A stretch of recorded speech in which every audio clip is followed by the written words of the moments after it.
Tell the people. All right, ladies and gentlemen, welcome to another episode of Climbing the Pocket Mondays, where we turn your Monday purple. Tonight, we have Jared Feinberg from Blue Chip Scouting, who is a Panthers expert, to help us preview the game on Sunday afternoon. We are going to talk about the Vikings' all-encompassing, pathetic game against the Detroit Lions. We're going to talk about the good. We're going to talk about the bad. We're going to give our players of the week, and we have a Christian Darrisaw sighting. So, for the next hour, tune in where we're going to make sure that your Monday's just a little bit purple. In a world where Mondays can be black, turn to purple. Did it again. Join Climbing the Pocket. And It's killing me. It's not showing the roll in. Present Oh, well. CTP Mondays. We'll come back. That was it. That's your roll in, and I'm punching off of here. Nobody needs to see my ugly mug. Hey, it is all good. Hey, you know what? When you have some technical difficulties, you roll with the punches. And we're just going to blame Ecamm, and Dave will be able to take care of it later. I'm your co-host, Tyler Fornes. With me, as always, is Deshawn. Deshawn, how are you here this evening? We just got big news, dog. We'll talk about it here in a minute. I've already seen. Yeah. Deshawn, you got to fix your mic, my man, because I can't hear anything you're saying.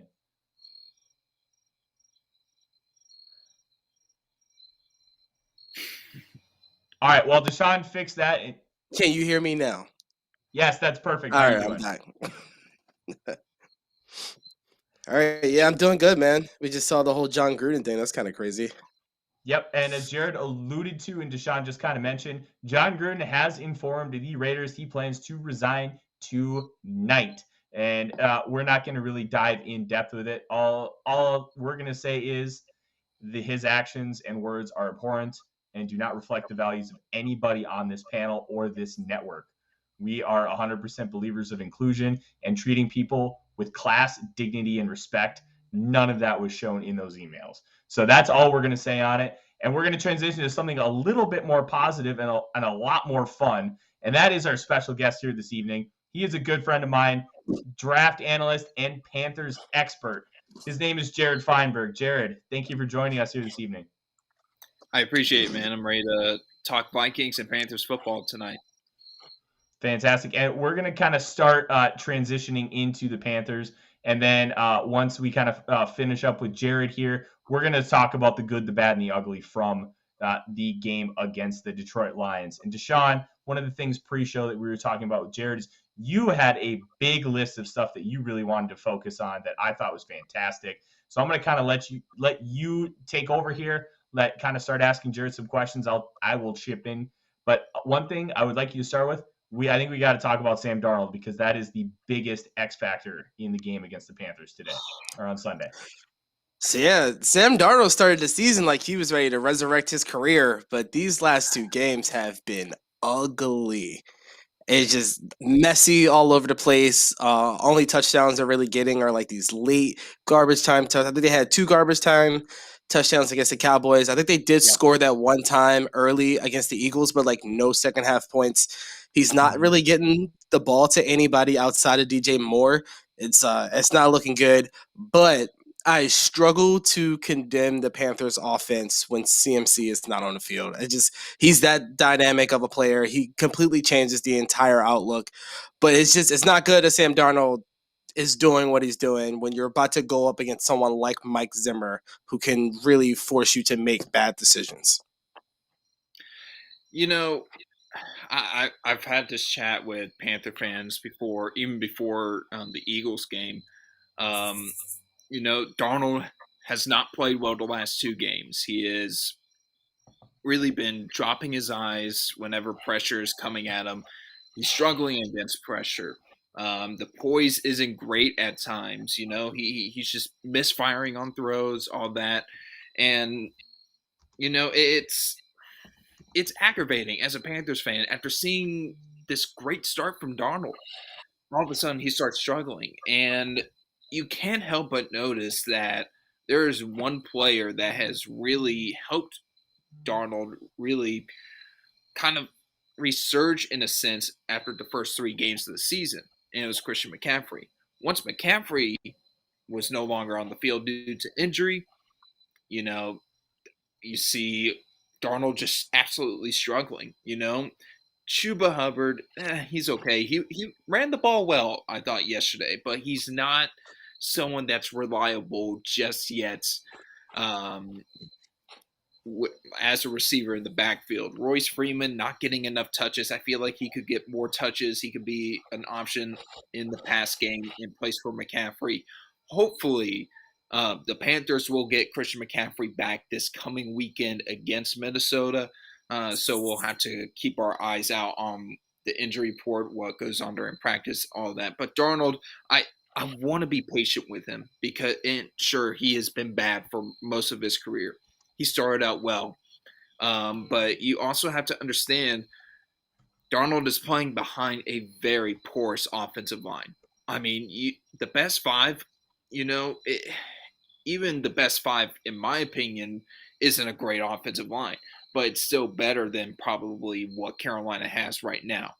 I don't think Cam Irving really makes a difference when it comes to the left tackle spot because he's struggling the same way a rookie would struggle at that spot if he were starting. A raw rookie struggling at left tackle in his rookie season. Cam Irving is still doing that 7 years after he got drafted. 6-7 years. I mean, you just can't have that. Pat Elflein, former Viking. You ain't gotta tell us about Pat, man. We know already. You gotta tell us. Jared, I was the one who was telling you that Pat Elflein was. Yes, you were. You absolutely were. I was like, after the first couple games, I'm like, get this guy off the field, man. Get him out. Get him out, bro. I mean, and look, the Panthers' offensive line, it's not great. Darnold hasn't been great the past couple games, but once Christian McCaffrey comes back onto the field, I feel like that's going to really kickstart the offense once again. He is one of the only few running backs that can really keep the offense going when he's on the field. Christian McCaffrey is arguably the best running back in football. Elite running back, elite receiver out of the backfield. He is just so impactful in so many ways. He is just so hard to game plan for or game plan against week in and week out just because of how versatile he is. And, there are times where I'm like, he's getting way too many touches. And I feel like the Panthers need to draft or sign a running back that can really take off that load some and be a reliable receiver out of the backfield for this offense and whatnot. But back to Darnold, I want to be patient with him. The Panthers are committed for the next couple years, for at least this year and next year, because they already have the 5th-year option done with him. I want to see how he does moving forward. McCaffrey can stay healthy if the offensive line can start staying more sturdier, more consistent. The thing with the offensive line is they suck in pass pro, but they're somehow kind of solid in the run game. Like they can get to their their landmarks really well. But there are plenty of question marks on the offensive side of the ball. Robbie Anderson's not getting touches. He's getting frustrated about that. And you saw that after the game. Yes, on Sunday against Philly, or at the end of the Philly game. DJ Moore, of course, a terrific weapon on that offense. He is breaking out in a big way and becoming a true wide receiver one for this Panthers football team. And someone mentioned it on my timeline, a Panthers fan, saying, this is probably the most loose-sided Panthers football team that we have seen in a while. Their offense is just really struggling, yet their defense is playing great football. Yeah, and I wanted to mention the defensive side of the football because that's probably going to be the Vikings offense against the Panthers defense. We saw the Cowboys were able to take advantage of the Panthers offense. The Vikings offense isn't on that level yet, even though they have the capability to do so. So some of the guys I wanted to highlight, Hassan Riddick, his pressure to sack rate is insane. Like to the point where it almost doesn't make sense.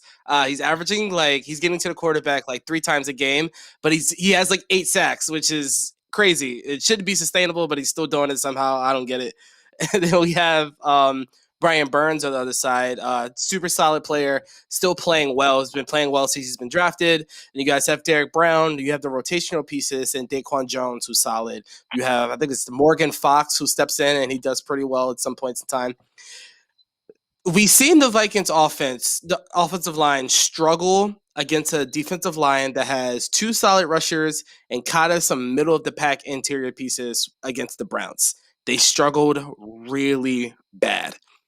This defensive line against the Panthers, while they don't have like the, like the number one rusher. They don't have like a Myles Garrett. They don't have, Hassan Reddick is doing great, but he's not Myles Garrett. He's not Neil Hunter. Can the Vikings offensive line deal with this defensive line and not really put out another showing against the Browns is going to be the most important part to this game. Because we have to remember the Panthers don't get Stephon Gilmore just yet. I think they get him the week after this game. And then J.C. Horn, who was playing great before he got injured, is gone. So there are places to go with the football. We have Justin Jefferson, who's playing like the best wide receiver in the NFL outside of Devontae Adams, Adam Thielen, who's great, and then KJ Osborn, who's been coming on as of this defensive line kind of control this football game.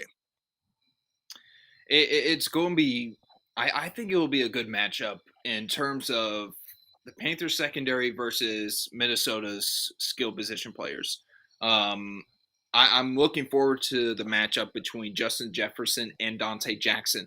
Dante Jackson has had a really good year. He's been splendid in coverage. He's tackling well, downhill, just explosive football player.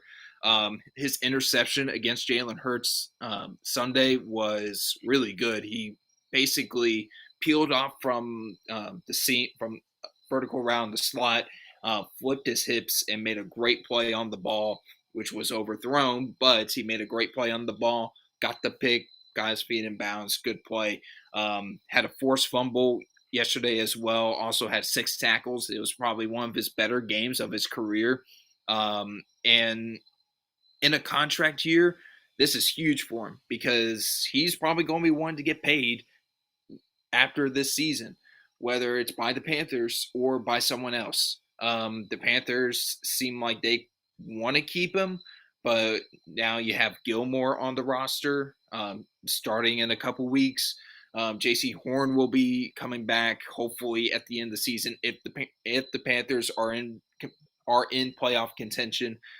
C.J. Henderson could have a bigger role down the stretch as he gets accustomed to Phil Snow's defense and like the lingo with the play calls, all that. One player that really caught my eye yesterday was Panthers rookie cornerback Keith Taylor. He played about 70% of the snaps. Rashawn Melvin was a healthy scratch, so Keith Taylor was kind of put into the fire, and he did a really solid job. I know he has his fans on Draft Twitter. I liked his tape as well. He's got good size, good length. He really impressed in his debut yesterday. I'm very curious how the Panthers will deal with another group of good wide receivers. They held their own, I feel like, against Dallas when they were playing Amari Cooper or CeeDee Lamb. I want to see how they do against Justin Jefferson and Adam Thielen. The Panthers back end, you got Jeremy Chin. I'm hoping Justin Burris can come back sometime soon and have a bigger role on this defense once he's healthy. I believe he's currently on IR. Right now you have safeties like Sean Chandler and Sam Franklin starting on that back end along with Jeremy Chin. Jeremy Chin, of course, great football player, very versatile. He just probably one of the better defenders on this defense and a future cornerstone piece on this back end for the Panthers. The defensive line, I think it's going to give Minnesota some trouble up front. Their interior rush is quite good. The way they really pressure the quarterback is very creative and unique. And Phil Snow has done a terrific job with this unit, as young as they are. Now, they have struggled against the run. I think that's one of the things that I am going to be looking forward to this coming week, is that can they be more consistent against the run? They were doing a good job throughout most of the game against Philly, up until probably the fourth quarter when Hurts started to really run the ball himself, and then Carolina got out of whack. I'm looking forward to see how they do against Minnesota's rushing attack with Dalvin Cook and Alexander Mattison. They struggled heavily against Dallas. I'm going to assume Mike Zimmer is going to look at that tape and really see what they can do to exploit the Panthers' run defense, which currently rank 8th in the NFL, I believe, in total run defense. This Panther defense overall, it's so much better than I thought it was going to be coming into the season. I thought they were going to be at least a top 15 unit and not even close to a top 5 unit. Now they're arguably one of the better defenses in football at this moment. They're going to be getting Stephon Gilmore in a couple weeks. This is a good time to be a Panthers fan if you really like defense, and I love good defense. And I'm glad to see the Panthers having a good defense once again in the Matt Rule era. Yeah, I think it's gonna be an interesting matchup. There's a lot, like you said, there's a lot of key matchups going on the offensive and the defensive side of the football. Again, it's going to be another game in the trenches. Unfortunately, it seems like that's always how our games seem to end up. Even on the Panthers' offensive side of the football, you mentioned some of their linemen haven't been doing well. Cam Irving was one of the ones I saw that's been kind of struggling as of late. There was another guard, I can't remember his name, that hasn't been doing too well. Yeah, Miller isn't doing too well. And you have Moton, who's kind of like he's like our Brian O'Neill. He's kind of like the one guy on the line that you can kind of trust, and he's probably the guy that's going to be going up against Neil Hunter a little bit. Last week we saw Everson Griffin kind of take P9 Sewell to class and really just like give the rookie a terrible day. The first round pick did not do well at all. He could kind of do the same thing with Cam Irving. And then we really get a chance to see Dalvin Tomlinson maybe take over a football game. He gets a good matchup against Miller. Maybe Armon Watts could show some of his pass rush. So it could end up being a low scoring affair. We could have like another Browns-Vikings kind of thing if these defenses kind of take over, especially if Kirk Cousins and the offense can't get it together. It'd be the third week in a row.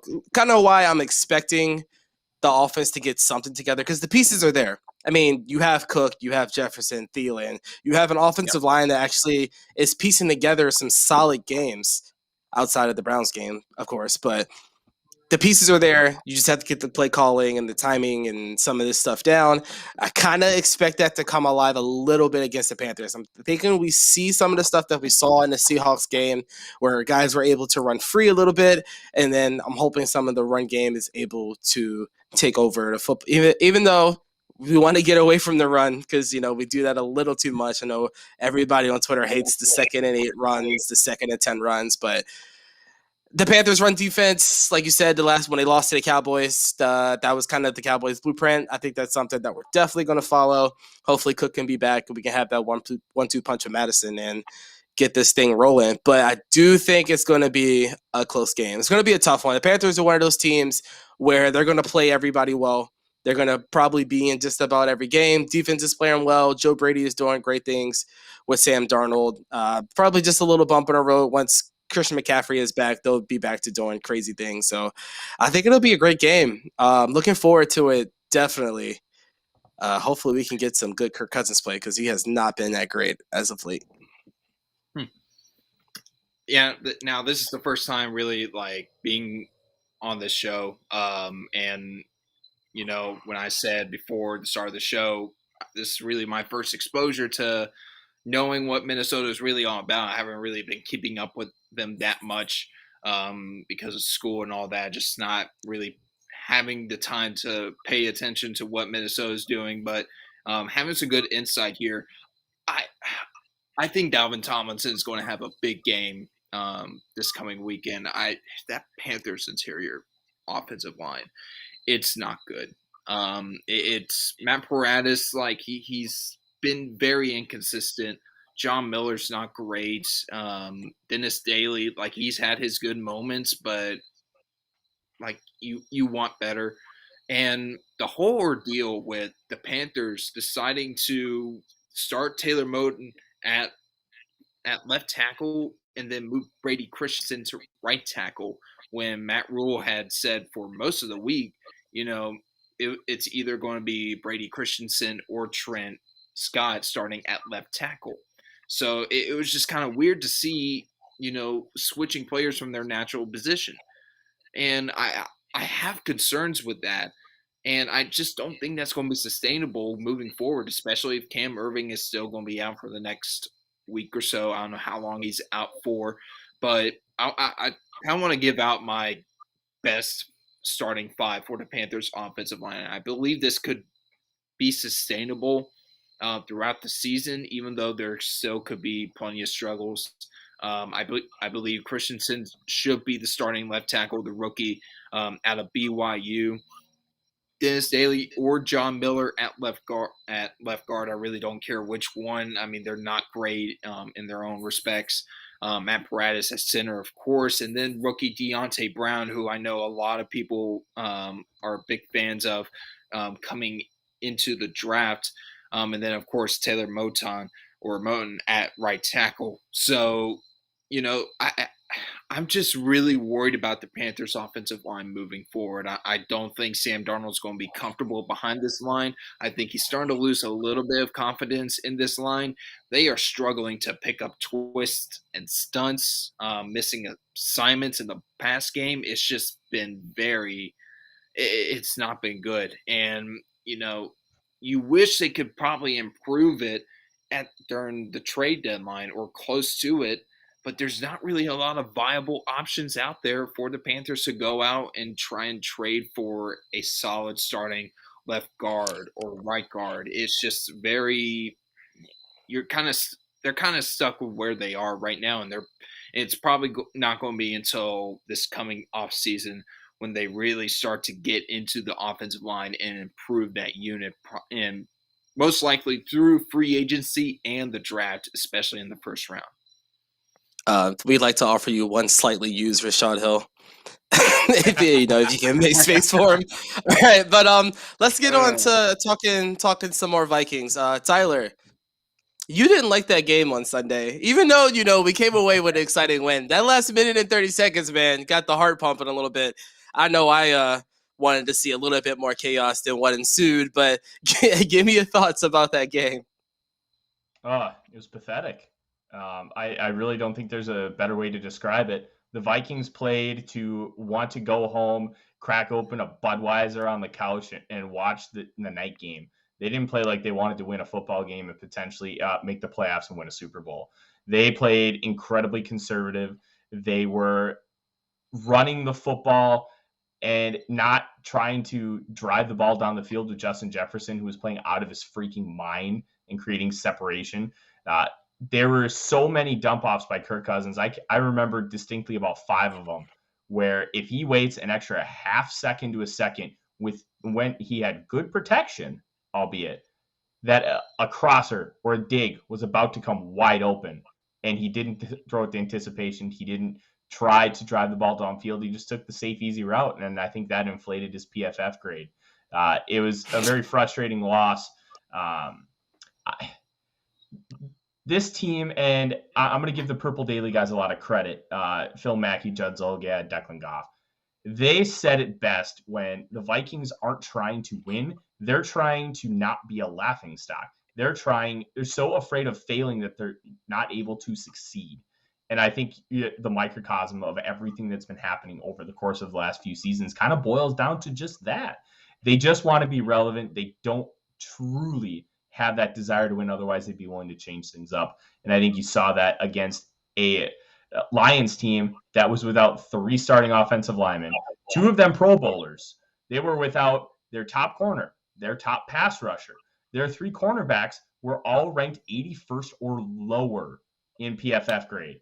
We should have just ate them for lunch, heated up the leftovers, and then snacked again in the third quarter. We didn't do that.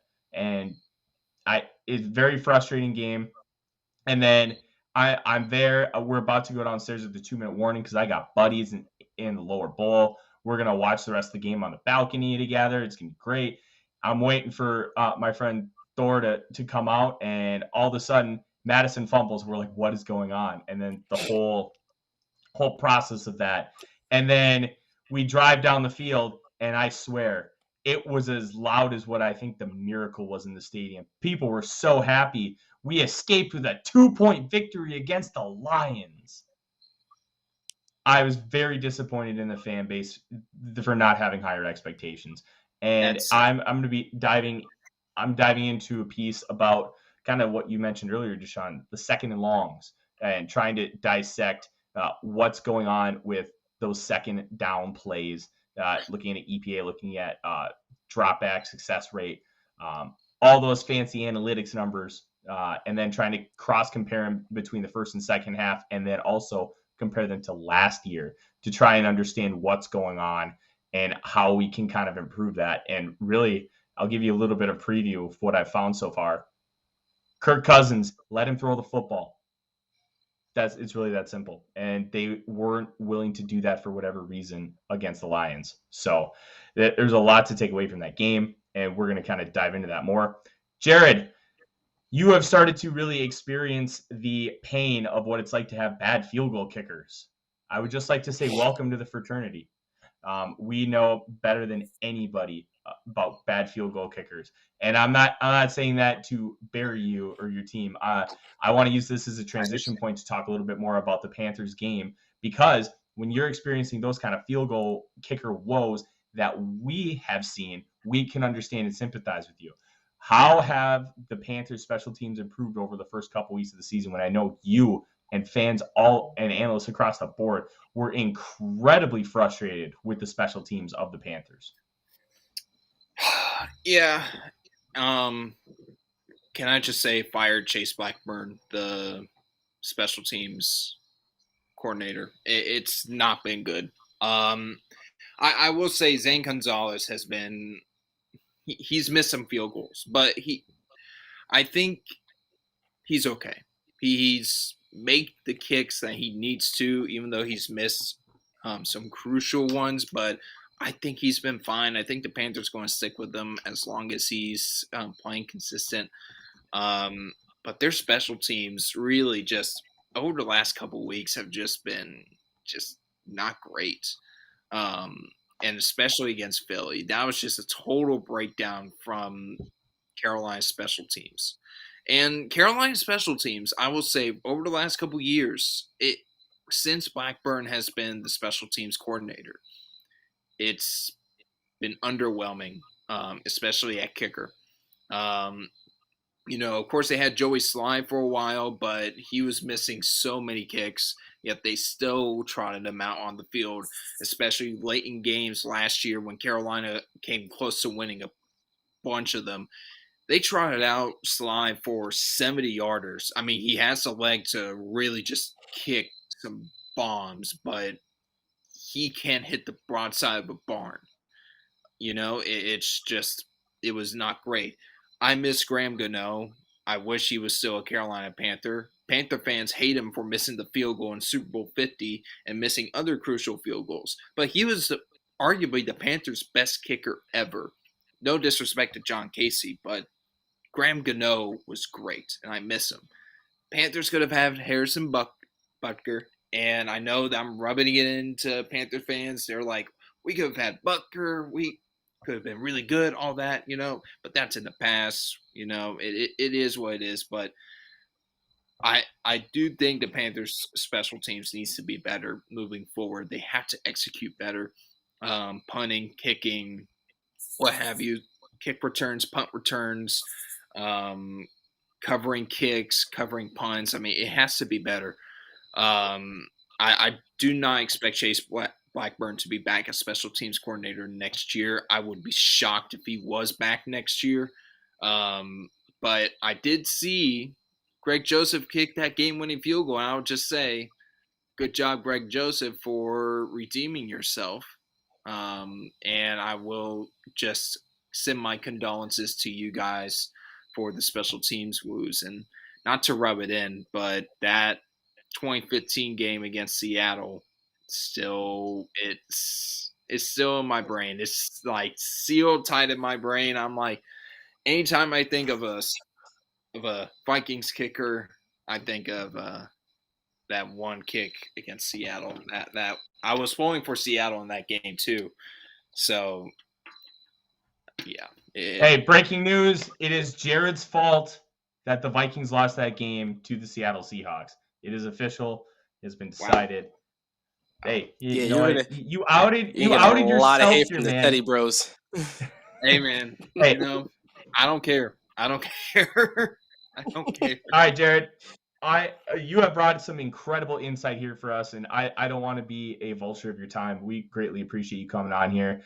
A couple final points from you. What you're really keen on in this game, and let's hear a score prediction from you. I'm not really big with score predictions, but I'll go ahead and give one. I think it will be a low-scoring game. I think the Panthers defense will take advantage of the Vikings struggles on the offensive line. I think Christian McCaffrey should be back this coming weekend, and that will help out Sam Darnold and the offense a lot, and really just kind of take some of the pressure off Darnold's shoulders. And he should improve this coming weekend. But the Vikings defense, they'll be a tough group. A Mike Zimmer defense is always a really tough group, especially the second level. So I'm going to say a low-scoring game. I'm going to say Carolina 23, Minnesota 21. Very close game, but it would not shock me if Minnesota won this football game. Okay. So now let me ask you this. From an outside perspective, because we are obviously incredibly jaded by the performance of this football team over the past few years, really ever since Kirk Cousins was hired as a mercenary to help get us over the top to win a Super Bowl. From your perspective, not being engulfed in this team, if Mike Zimmer loses the game to the Panthers, do you believe he gets fired?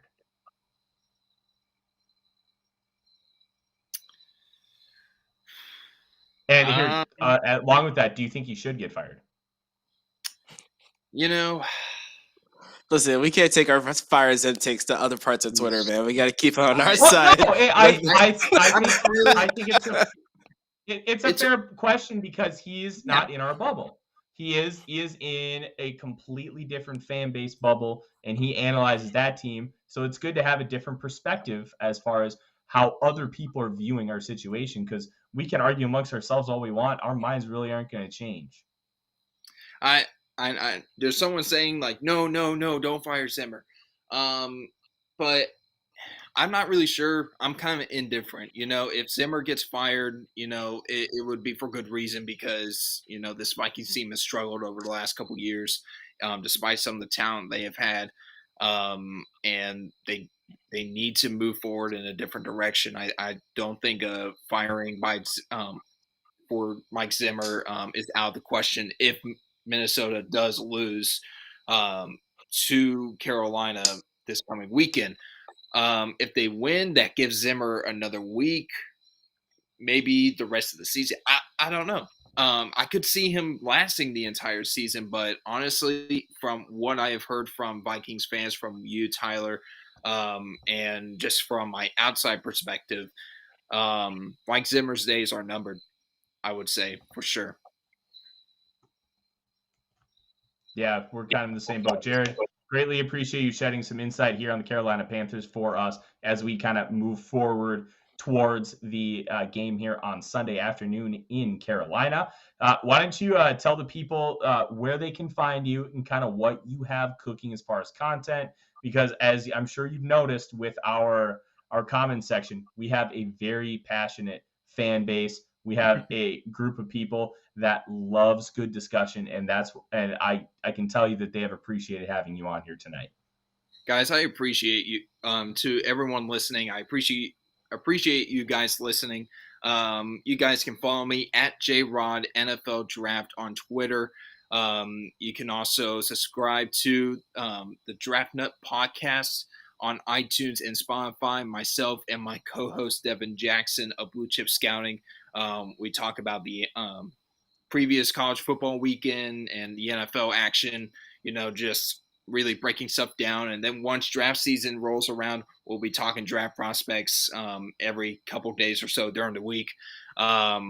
So we have some big plans over at the Draft Nut Podcast. We're really excited moving forward.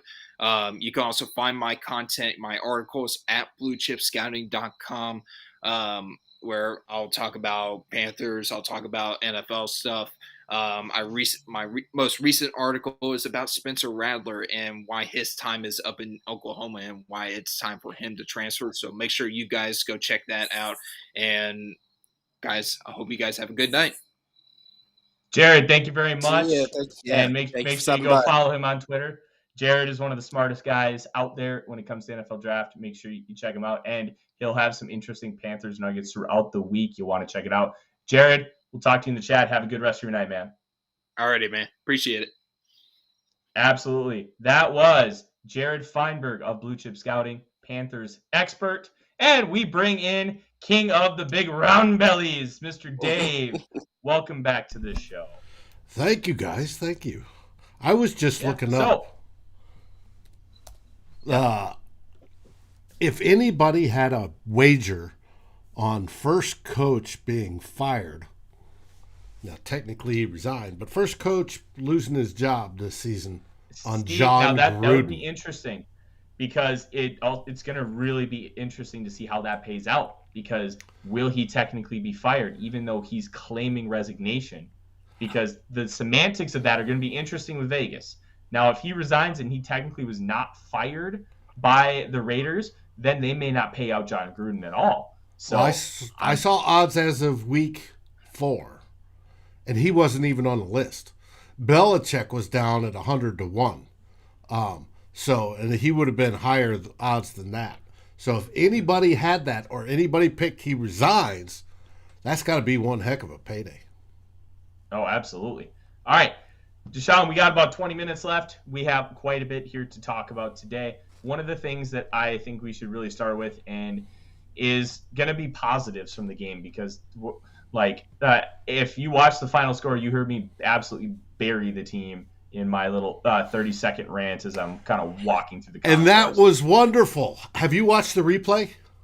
Yeah, it was pretty fun. Yeah, that was great when you come on. I love when you guys come up from the stadium, live from the stadium, and join the show. It is fantastic.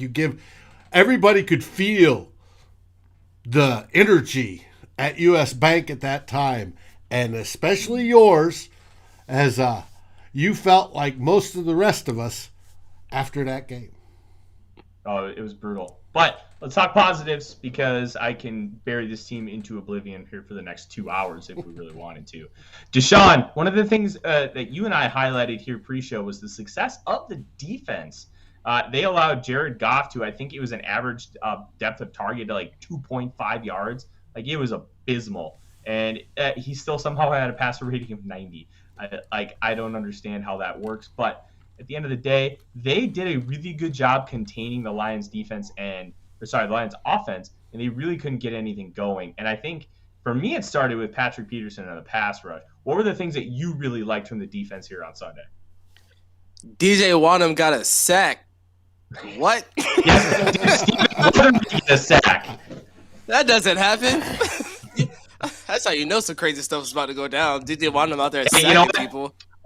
I will give him and Patterson Zimmer credit because that was a beautifully executed Texas stunt. They had Tomlinson at the, I think it was the 2-eye, and they had Wanham it was either the 3 technique or the 4-eye, and then Tomlinson just ate up the two interior linemen, and he just had an open path. It was a beautifully executed design. Yeah, and things look so much better with Everson Griffin in the game. He played, I think for the second week in a row, he topped his season high in snaps, I think. Every week they say they don't want it to be that high, but he's just playing at a high level. I think he has 4 sacks in the last 3 games or something like that.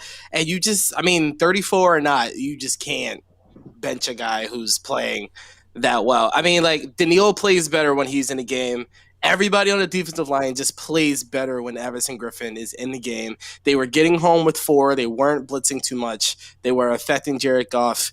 And I think you just have to see if he can keep it up because, honestly, DJ Wanda, I think he got like one pressure that wasn't manufactured.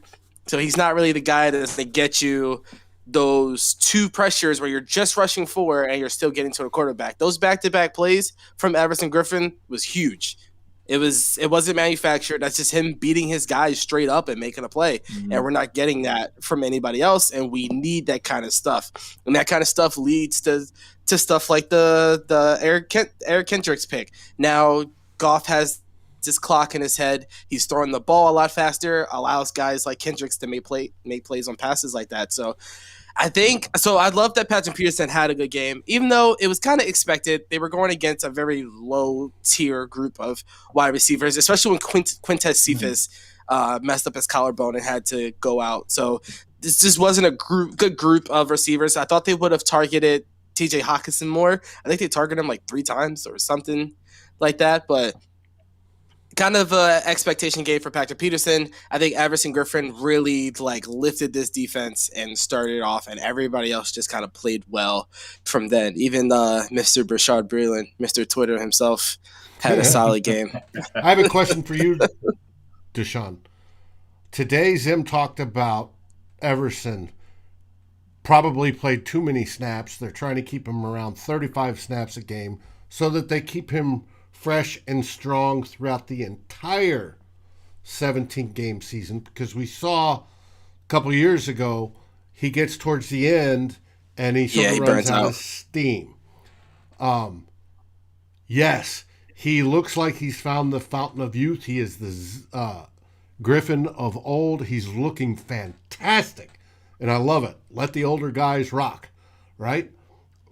But my question to you is, if you restrain him and only play him 35 or so snaps a game, but he's such a big impact to us winning, by restraining him, are you going to cost the team wins or possible wins when they need it the most, especially in the games coming up, the next 5 games coming up, 6 games coming up?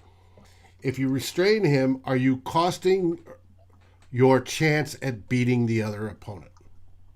100%. The drop off from Griffin to the next person is massive. And it's insane how massive it is for him to be an almost 34-year-old man. And he's out here. Weatherly's 26. I think Wandham's 24 or something like that. And he's playing 10 times better than these guys. So it's a line that you have to create. It's do I run the risk of not having Griffin 100% later in the year, or do I run the risk of my edges getting demolished on every single play?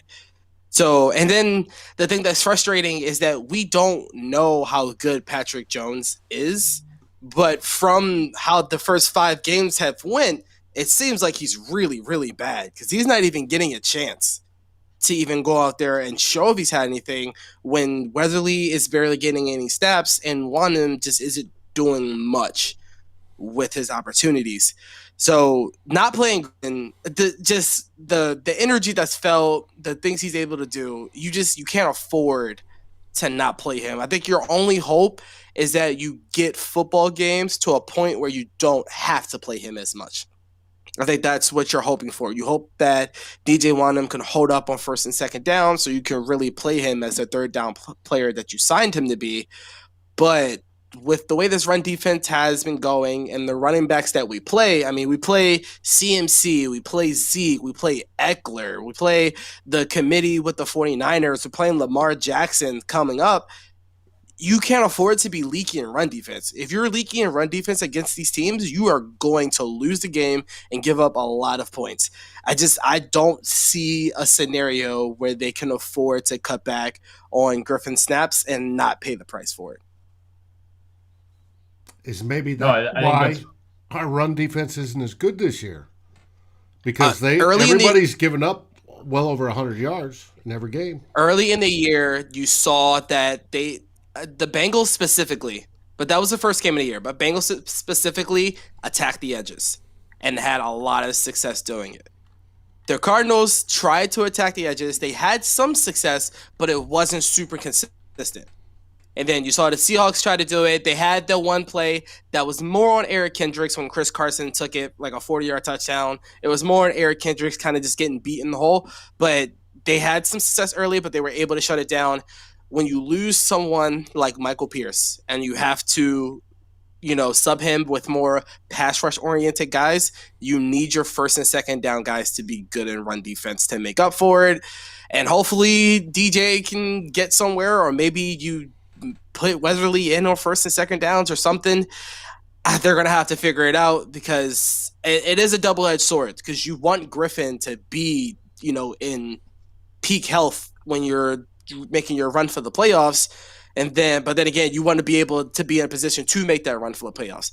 Now, I know we said we wouldn't talk about this after beating the Lions, but if the Vikings beat the Panthers and Cowboys, they're like the 5th seed.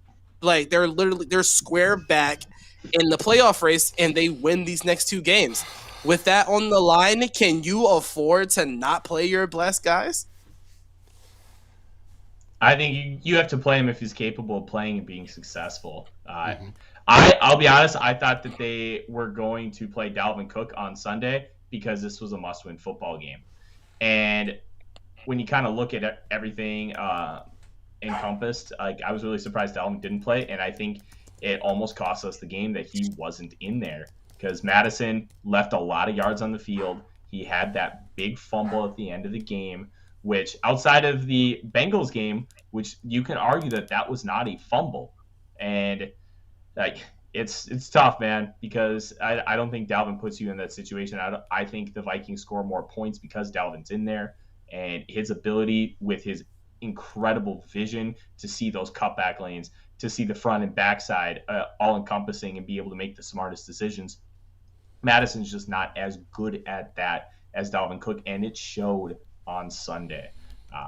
I think he's got to play. I think if you don't win this game and then you go through the gauntlet that they see coming out of the bye with the Cowboys, the Ravens, the Chargers, the Packers, and there's one other team, I can't remember who it is. And then I think the next easiest game you have is the Steelers, December 9th, Thursday night at US Bank Stadium.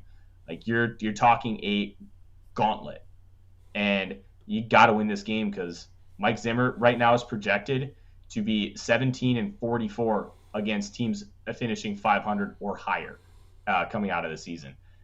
It's going to be hard for us to expect this team to win many of those games coming up. They have to get this one, you're right. But I think it's too early to talk playoffs. We need to see a lot more from this team in order to really expect a playoff push. They have to be able to finish games and play like they want to win. They, for the most of that second half of the Cardinals game, they did not play like they wanted to win. They did in that last drive, and they just came short. Against the the Browns, they didn't look like they were playing like they wanted to win. They were playing to survive. Against the Lions, they definitely didn't play like they wanted to win.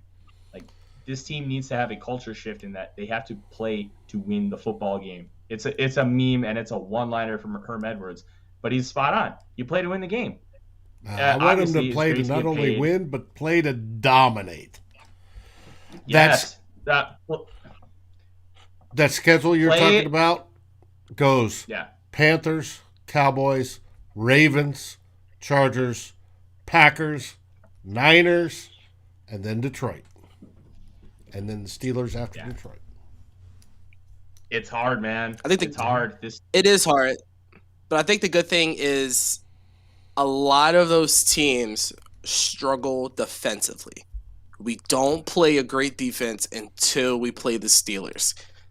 Unfortunately, as of right now, our offense is struggling.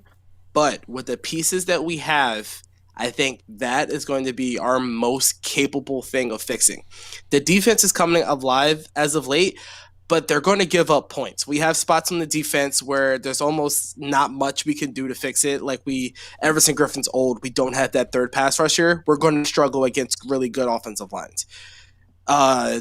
Cam Dantzler might start for Breland when he comes back, but if Breland has to be in the game, we're going to struggle against teams with good wide receivers. That's stuff we can't really, fix with at this moment in time, but our offense is fully within our capability of fixing before we get to this gauntlet, and we're facing the Chargers don't have a great defense. The Packers don't have a great defense. The Steelers, their defense can be leaky sometimes, but it's probably the best defense left on the schedule. The 49ers have been getting eaten up a little bit. The Bears defense is old, and you can take advantage of it. So I think if there's one bright spot of this gauntlet where a lot of these teams have winning records, I think as of right now, I think like 8 of them have a winning record, with like 3 or 4 of them being like 4-1. So it's going to be hard, but there's a couple of bright spots if you can fix your issues. That's the Vikings' biggest problem right now, is that they cannot get out of their own way. It's like in some of these games, it's not even like the opposing team is beating us. It's like we just do stupid stuff. Like that Mattison fumble, like, first of all, the 3 straight runs when you're Lord, that was awful. I mean, like, it was like sometimes it's okay, Deshawn. Zimmer trusts his defense. And I don't blame him for that. You're playing Jared Goff and the Lions. It's okay to trust your defense, but like at least try something. Like those 3 straight runs, and then to run and then not get much, and then run again and then not get much, and then run again and fumble. Like what? Like that's awful. So we just do these dumb things in every single game that just puts us behind.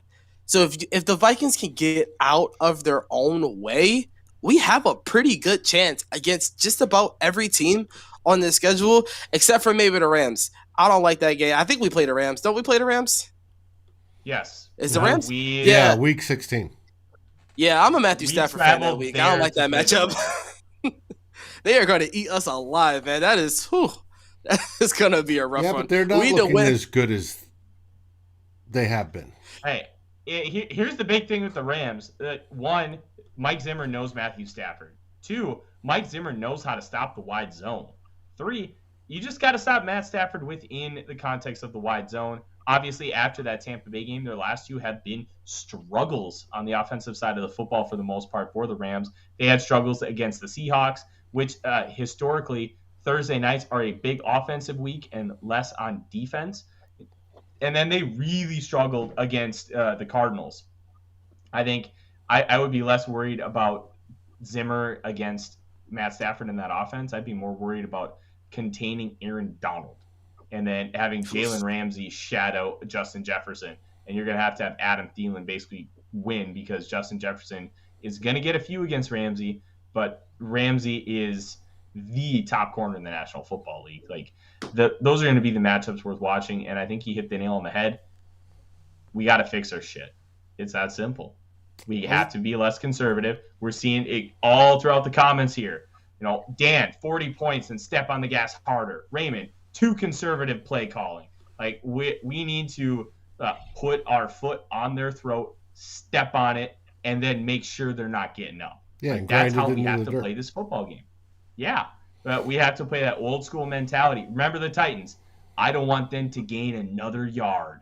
Like that line from Coach Yost, you take it to them, you rub their face in it, and you make sure that they know that you kicked their ass. That's the mentality we need. I just don't know if we have the leadership that's going to be able to execute and get that kind of fire. Well, I was asked today in Zimmer's press conference, he goes, what is it about complementary football to getting all 3 portions of the team playing well together? In the first few weeks, the offense was clicking, right? They've since fallen off the table, and the defense is clicking, and special teams has been on and off, but mostly good, but on and off, right? We've had kickers, but returns this last week weren't fantastic. What does it take to get all 3 phases of the game playing well together? Yeah, I don't. That's a mystery to me. Zimmer's response is, I wish we could. Then we'd be very good. See, no shit. We right. Wish you would too. If you get all 3 phases playing together, this is a really good football team.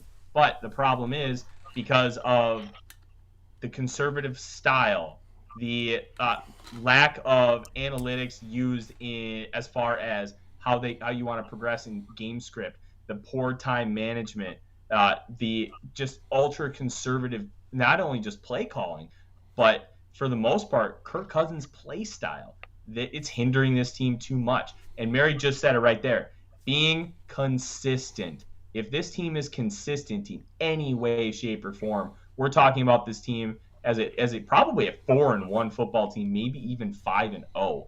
And like, I'm not super optimistic about this team because all of the issues that we've seen over the past few years are culminating and they are stacking on top of each other and then showing their ugly heads.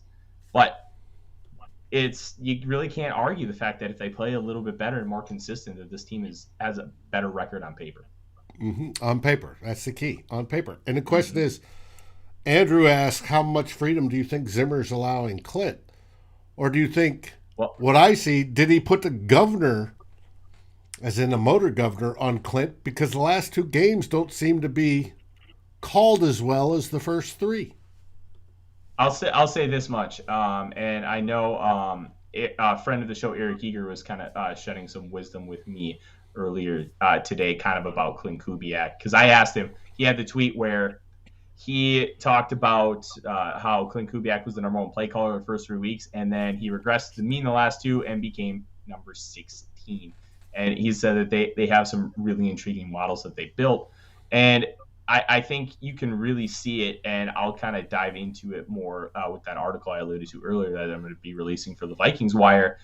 Like, the first to second half, the difference between the success rates is appalling. Like, you see Clint Kubiak first half, they're consistent. They're like top 10 in the league in EPA. Like, dropback EPA is good. Success rate is good. All these different analytics that you use to analyze how a team does on a play-by-play basis, they all look pretty good. You go to the second half, and they have the worst run EPA in the National Football League. Like, the success that they are having in the first half is not transitioning to the second half.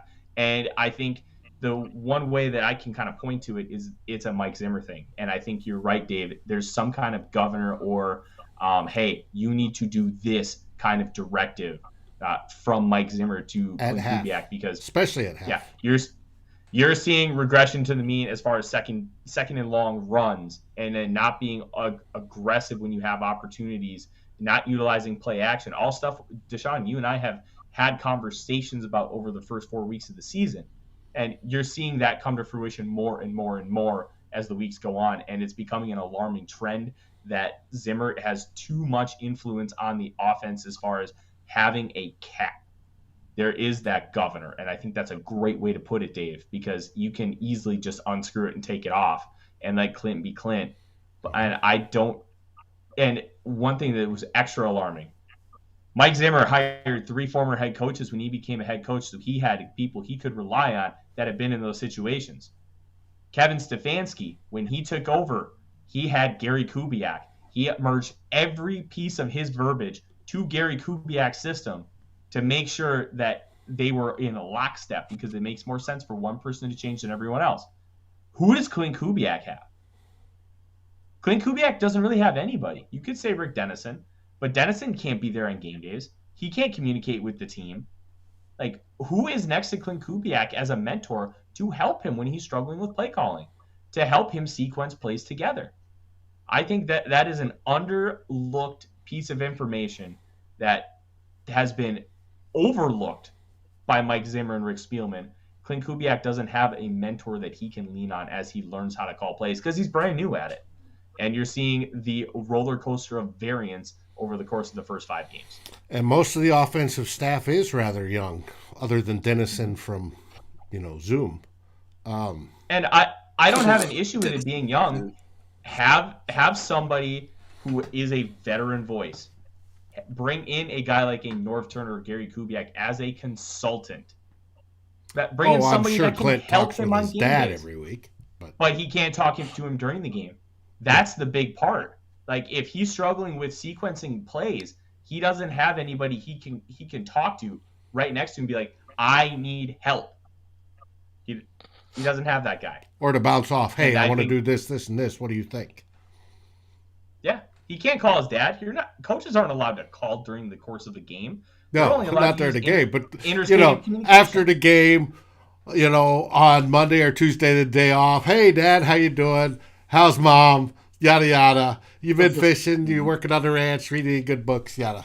Stuff good sons do. Yeah, Um, exactly. tell your daddy you But I'll say love this. him. Yeah. And you know what? He probably does that after the game, and they probably have long talks throughout the week about how he can improve and how they can fix this team, because Gary knows this personnel almost as well as Clint Kubiak, because he was here just as long before he retired at the end of last season. We are running out of time. We have had a really fun discussion kind of about a lot of things here tonight. What's up, Dave? Mary asked, was it a celebration between Mike Zimmer and Kirk Cousins? All right, Dave. I know that you have have a the little clip. tidbit here. Let's see. All right, let's roll. Hopefully it works. Let's see. When I look into your eyes, I suddenly realize how much you mean to me. But most of all, I love you. All right. But most of all, I think this is pretty love clear. you. I have no issue with this clip. And the beat reporters were alluding to it after the game. And I'll say this, they knew their jobs were on the line, because if Mike Zimmer gets fired, Kirk Cousins is on his way out the door. Mhm. So they knew that they had to win this game. And I think Kirk finally had that moment that we saw in Washington, that you like that moment. There you go. Double doink got in just before I did with the you like that comment. And I think Zimmer knew that he had to show a little bit of fire too. And I think subliminally, and I can't remember, I'm not coming up with the original take, but I completely agree with it. It was a semi-PR stunt, and most of it was genuine, but they knew that they had to show something. So they made sure that they showed get it. people talking about something else rather than the collapse in the second half of that game, which they almost lost. Yes. And they did. They did a great job of that. Deshawn, what was your take on it? Are you kind of in lockstep with us, or do you have a little bit of a No, different it was just viewpoint? I just laughed at it, man. That was some funny stuff. There's an angle of the video where there's a guy sitting behind the two, and he is just perplexed at what's going on. He's just looking at them like, "What is wrong with you two? What's going on right now?" It was an awkward looking exchange. It was funny. It was cool to see, but it was such an awkward looking exchange. Why did Cousins yoke him up like that? He had him by the jacket with both fists. Well, he It hit was him in just- it the was chest. Hilarious. I could see him stopping his heart, him having a heart attack right there. Yeah. And then being 65, you're not used to stuff like that. I mean, you may have been in the past, but you're not used to stuff like that. Mm-hmm. And Zim's immediately response I saw was, wait a minute, and he bucked up. And which is probably something I would do, because I'm not used to that type of deal anymore. And it took him by surprise. And if you're ready for it, that's a different story. Yeah. But that was definitely interesting. They both said it was just celebratory. He was excited. Zim says, finally, I'm getting him to show emotion. I want that. Maybe it's working. Hey, there has been a change in Kirk's demeanor this season. I just wish we'd put it all together, and in the second half, he'd still continue to throw to Justin Jefferson. Yeah, it's like when you're making a full dinner, and hey, I got the steaks right, I got the baked potatoes. Ah, crap, I burned the broccoli. And then the next time, I undercooked the potatoes. What am I doing? And then the next time you do it, I overcooked the steaks a little bit. And then the fourth time, man, I forgot the dessert. It just always seems to be something. And someday we're gonna have a complete team. Someday. But we have had a Hopefully fantastic show before here I tonight. die. Hopefully before I die too. I already came close once 3 years ago. I want to win a damn Super Bowl, and that's why we are as critical as we are of this football team. Gentlemen, let's do a little bit of a rapid fire player of the week. I'm going to get started, and my player of the week was Patrick Peterson. I thought he had his best performance as a Viking. Obviously, Deshawn alluded to earlier that this was not the strongest receiving core, but for me, it just felt like he was more comfortable. He was in position. He felt like he knew more of what the defense was asking him to do, and it was his best performance as a Viking. It felt closer to the Patrick Peterson of old than the washed-up version that we saw last year with Arizona. So I'm giving my player of the week to Patrick Peterson. All right, player of the week, got to go with Eric Kendricks. Had a solid game. That interception was insane. Killed a drive where they were moving. I think we'll see that on the top 100 plays at the end of the year. Just stuck it out there on one-handed. My player of the week is the ever-young Everson Griffin. He has been balling, and I love it. He looks like he's 10 years younger. No, Griffin's been fantastic. And I think Zimmer's right, and I kind of talked about, I think, last week on the show, that I'm worried about him being overexposed a little too much and his body wearing down too early. So I hope they find a way to balance him being as successful as he is and keeping him on the field, but at the same time, not also being overextended and overexposed and then struggling at the end of the year. Joseph, if Weatherly has 2 sacks this week, Deshawn will buy Weatherly revenge watch. We got a Weatherly revenge watch going on. There we go. All right. Ladies and gentlemen in the comments, thank you very much. You guys were having a good time in the comments, and we greatly appreciate you. Thank you for welcoming Jared into the show. He provided some fantastic insight for us.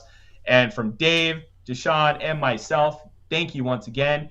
And we will see you next week, where we will be turning your Mondays purple, and hopefully we have a little bit of positivity next week. Dave, roll it up. As we always say, Skol Vikings!